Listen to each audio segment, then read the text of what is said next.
Bonjour. Aujourd'hui, nous allons apprendre à simplifier une expression algébrique. Simplifier veut dire quoi? Veut dire rendre plus simple. Voici un exemple.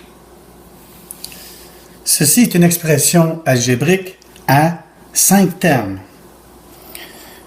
1, 2, 3, 4, 5 termes.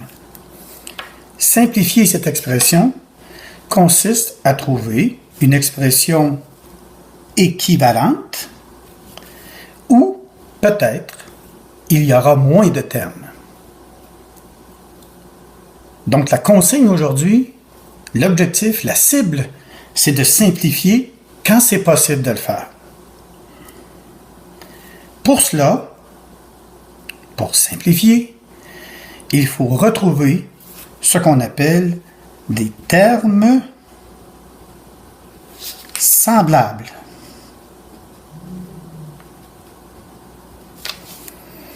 Donc, il faut avoir un genre de radar à termes semblables.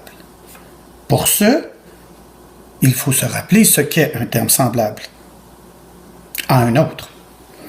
Donc, un terme semblable à un autre, c'est un terme qui possède les mêmes variables affectées des mêmes exposants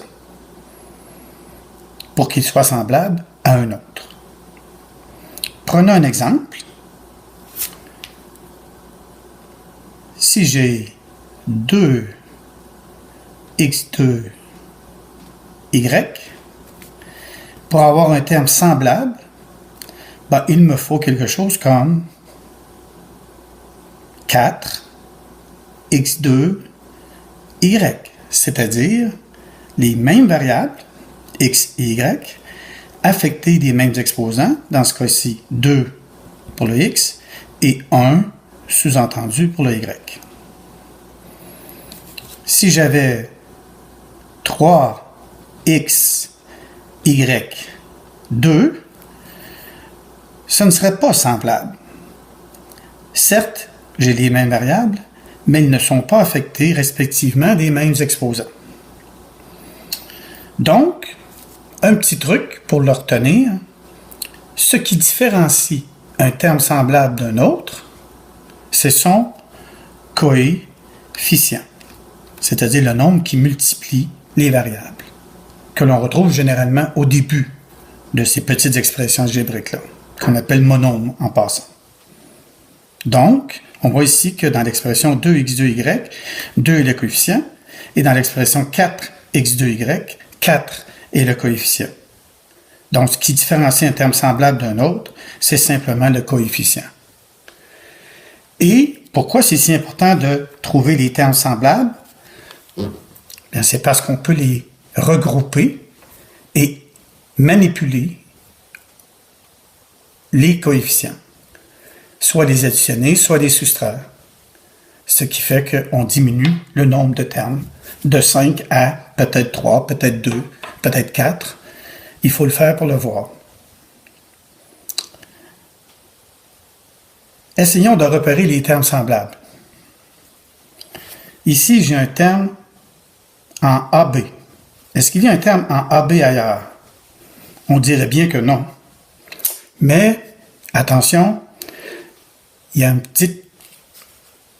petit truc qu'il faut savoir. Dans l'expression, et dans toutes les expressions qui sont là, dans tous les termes qui sont là, chacun des petits morceaux qui sont là, soit le coefficient, moins 3, le B, le A, ce qui les relie les uns aux autres, c'est l'opération multiplication. A, si je fais 4 fois 3, nous sommes d'accord que ça donne la même chose que 3 fois 4. On peut donc interchanger les nombres qui sont là. C'est ce qu'on appelle la commutativité de la multiplication. Donc, le moins 3BA qui est là, c'est absolument la même chose que 3AB. Parce que le B multiplie le A, et ça revient au même que le A multiplie le B. Et là, on s'aperçoit de quoi? On s'aperçoit qu'ici, on a un terme en AB, et ici aussi. Au même titre qu'ici, on a un terme en A, et on a un terme en A. Et ici, on a un B qui est orphelin. Je peux donc simplifier cette expression-là en regroupant les termes semblables. En ayant celui-ci avec celui-là, je regarde les variables. Ce sont des AB. Alors, c'est certain que ça va me donner des AB. Combien? Je n'ai qu'à identifier les coefficients et faire l'opération. Moins 4, moins 3, ce qui donne moins 7. Ici, j'ai un terme en A. Et ici, j'ai un terme en A. Ça va donner des termes en A. Combien? 4 moins 3, 1. Donc, positif, que je peux écrire comme ça, mais on sait que ça va être multiplié par 1. Donc, éventuellement, le 1 va comme être sous-entendu. Et le B, ben, on s'aperçoit qu'il est orphelin, comme je disais tantôt, donc on ne peut rien faire avec, et son signe, il est positif. Donc, la réponse finale, moins 7AB, plus A, le 1 étant sous-entendu, plus 5B.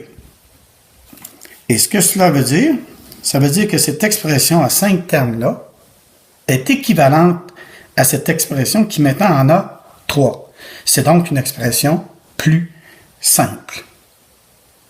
Voilà, ce n'est pas plus compliqué que cela.